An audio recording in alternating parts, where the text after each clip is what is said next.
Hey, everybody. Michelle is here. Just relaxing in my favorite chair.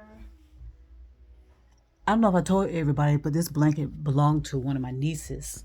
She was wrapped in it when she was born back in the day. I think it was back in 2008 or 2009 or something like that. So that's why I like having her little blanket with me. Reminds me of her.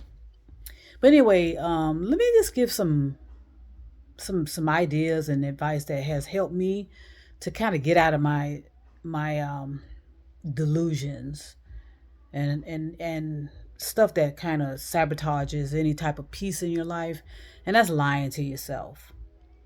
I know a lot of people do everything in their power to give this perception that they are just on top of everything, and that they have the answers to everything, and that um, that life is so that they understand the complexities of life. And I'm just here to tell you that I mean, if you're going around with that kind of delusion, it's going to be hard for you to learn stuff.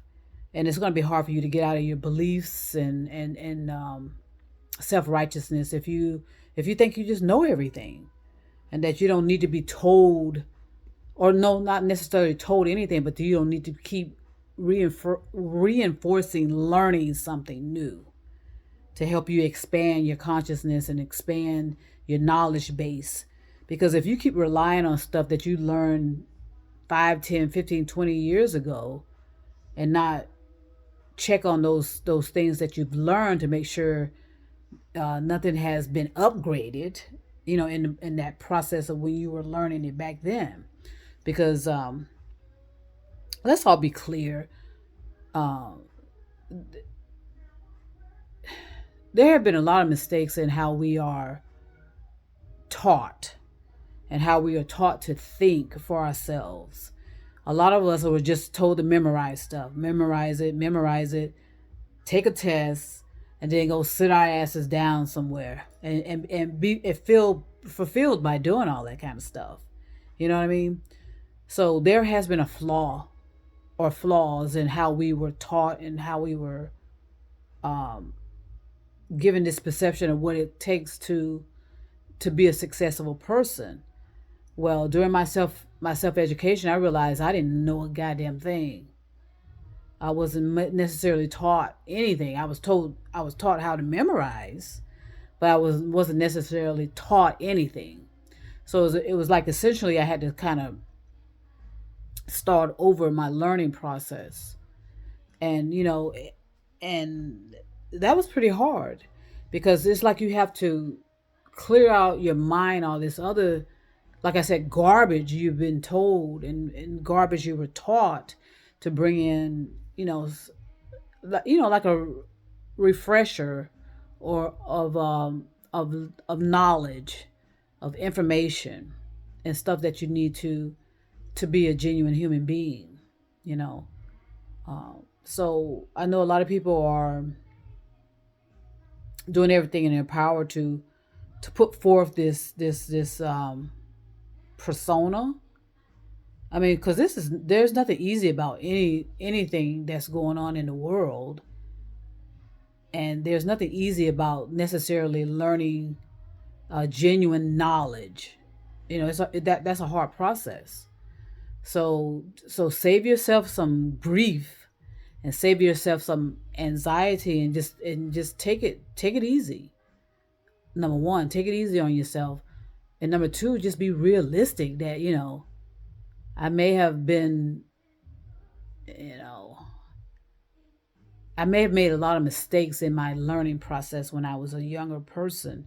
But you always have an opportunity to unlearn certain things and bring in, uh, some genuine interest that's interesting to you. You don't necessarily have to take a math class again or take whatever classes you were taking when you were in elementary, junior, high school, college, college more specifically, and more, because everyone puts a lot of effort on college degrees, and they put a lot of effort on college degrees, especially when they can, use them on their resumes, put them on their walls, and this and that and the other.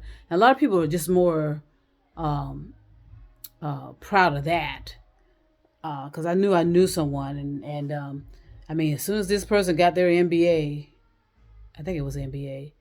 I mean, before she will even go up to strangers, and before that conversation is over, those strangers knew this woman had an MBA. You know, and it was like, ah, yeah, and but she didn't tell the whole truth that she almost paid $150,000 for that as well. So, so you have to be realistic about what you are so proud of, and make sure that that is logical, rational, and reasonable, and also, make sure you had not been, taken advantage of. I mean, $150,000, and then you got an MBA, and you probably won't ever find a job that pays that much. You understand what I mean? So it's just about thoughts. We just got to work on our thoughts and make sure we are being grounded in reality, and not paying so much attention to all of these accolades with what we have as far as college degrees, certificates. Because those things are important, but realistically, are you going to find $150,000 job? It's very rare that most people do. Right off the bat, out of school. Because I know some people just have. I know some people that are, I mean, just really struggling. So, and they're struggling, and then they got these loans, and they're being harassed by about paying them back. So everything is about thoughts. It's all about thoughts, and thoughts is how you can make the most of your life is by just clearing up your thoughts, and make sure you are in reality, and that you're not projecting yourself to be more than you are, because a lot of people want to do that as well. They want to be more than they are. They don't want to feel as though they don't know something. And a lot of people have a problem saying, I just don't know, because you know it's just we just gotta just work on the thoughts, and be gentle with ourselves, and be realistic, and calm down. Meditation that will help you with that. And and make sure you're around the people that are being honest with you, and not just telling you what you want to hear. And make sure you are around people that'll challenge you, and say, hey, is that really what you mean, or is that really true? Those are the kind of friends you want to have face to face conversation with, not someone just always agreeing with you, and lying to you and stuff like that. I mean, some people might like that, but that's the problem with social media. You have a hard time picking up that type of energy to know if people are being genuine with you or not. So, but that's just where we are. So we're gonna have to make a decision whether we want to continue forward in this current path of how we are handling social media, or we can change it. I mean, it's within our power to change it and make it safe, and make it worthwhile. Make it worthwhile and beneficial. Okay. So I'm going to send peace and love to everyone. I'm going to do some things before I, just go ahead and turn it in for the night. So thanks for coming along. Thanks for listening. Have a good evening. Talk to you soon.